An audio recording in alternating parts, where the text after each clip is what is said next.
this is Marcia with Cotton Street Commons. Why don't you park your bike for a minute and come on in for a garden tour? I'm going to grab my gathering apron in case I find anything along the way. All right, I'm ready. Here we go. Come on in. Hi, why don't you come across the bridge and look what I found. Pili Posies waiting for us. Let's see what else is down the pathway. You can't have a garden without garden gnomes. Hiding over here in this little corner is Hyde Park. And look what I found over here. This is Brighton Beach. And look what I found last on our way. This is beyond the garden wall, which is exactly what we're going to do now. Hi, welcome to Cotton Street Commons. This is our virtual quilt market booth in my backyard, and I'm happy that you're here to join us. Now it's time for the show. So here we go. We're going to look at all the new patterns. Run and grab a pen and paper so you can make some notes along the way. I want to go ahead and show you the cutting edge bag. It is number 221. Come on in here and look closely. So this is what I use on my cutting table. It holds all my things in order and organized. This becomes my big scrap bag, and I can throw all my little scraps in it, and I love it. So it holds rulers, it holds knickknacks, it has a detachable pin cushion. Then if I'm ready to go someplace, I will show you on here. Let me show you that piece that's up top, like this, detaches, and then it slips inside of the bag, and it Velcros to it, and then I can just throw it over my shoulder. The handle can be a double handle, or it can do a crossbody, and they are big enough that they can hold your starch and your mini iron if you're going someplace. If not, while you're home, it's one of the best organizing tools there is.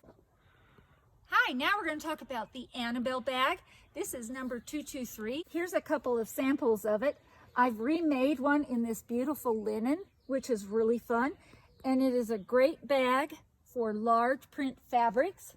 One of the fun features is this knotted strap, and that's really nice. It has 4 big pockets on the outside, 2 on each side. You can throw your cell phone, you can throw a water bottle, you can throw your keys. When you get ready to get inside, it has a snap closure or more pockets inside. So when it's all done up and goes on, it's a great bag for going out. Hi, I put on my gathering apron earlier, but now I want to show you a little more about it. It is a new pattern. It's called the Gathering Apron, and it's number 223.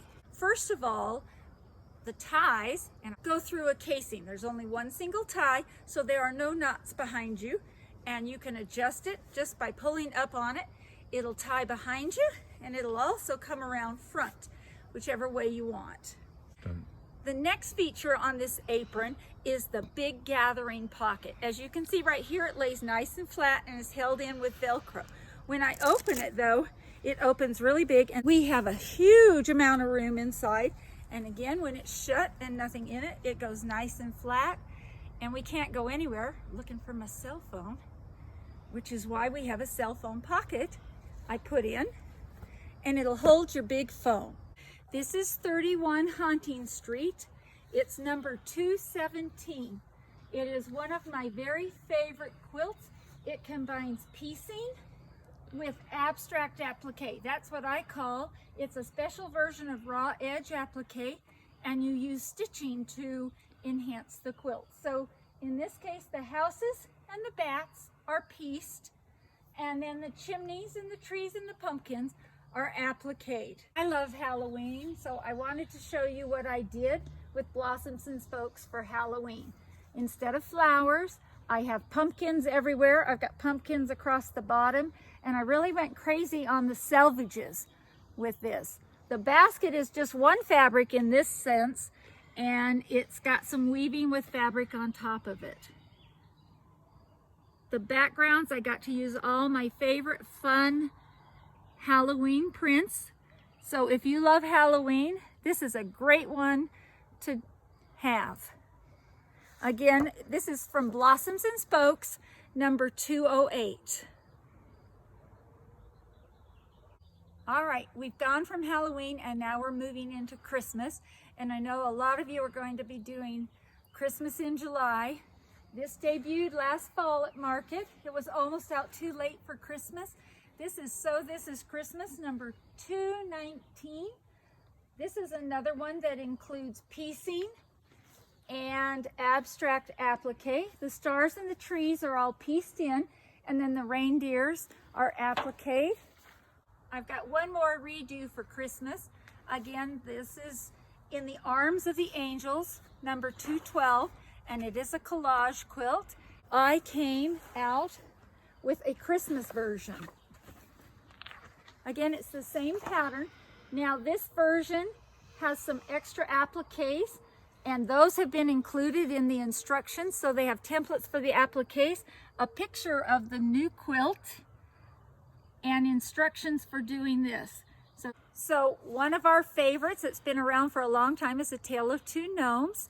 And I don't know if you got around to Free Spirits booth last fall market, but I did a special one out of Case Fabrics. This is Hyde Park. It's an older quilt that got a redo using Tim Holtz fabrics. Many of you, if you've seen the new Free Spirit catalog, have seen it, but now we get to see it in person. This is gorgeous, and it is a great quilt for men. Got a really nice masculine feel.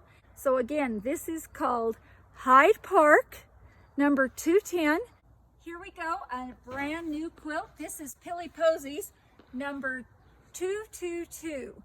And this one is ready for spring and summer. It's a super fun modern quilt. It takes 9 fat quarters for the flowers, and then you've got stems, leaves, and backgrounds. It's a big quilt too. It is 66 by 80. You can also break it down. It makes a fun table runner. It also makes a fun smaller wall hanging, or we can go a table runner this way too. Here's another brand new one. I am so excited about this. I love it. It is Beyond the Garden Wall, number 224. So let me tell you, it is my version of a log cabin, which is really fun. And again, I have used my abstract applique method. So we combine piecing and abstract applique. This quilt uses 13 low volume fat quarters and 12 print fat quarters. So this is also a big quilt. This is 72 by 84 inches. So again, this is Beyond the Garden Wall, and I think it's just stunning. Hi, here's my last brand new quilt. Just came home from the quilter 2 days ago. This is Brighton Beach. It is 62 by 78 inches. It is a fat quarter friendly quilt. It takes 14 fat quarters and 3.5 yards on a background. This one is sleek and modern and fun and happy. So again, have a great day, and thanks a lot.